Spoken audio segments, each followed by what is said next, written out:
Here we have the levitating Jeep. It's the latest skyjacker suspension. We call it the Levitator. It'll crawl anything. Nothing can get in the way.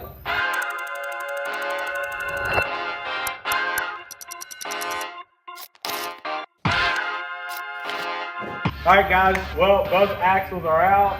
The last thing that needs to come out is the old subframe.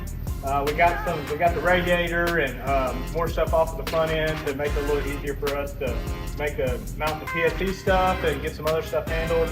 And then now it's just ready to start chopping stuff off the frame and getting ready for all new parts.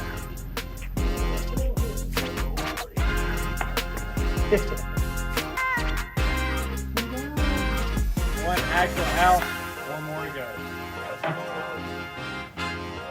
Go, we go. Oh yeah,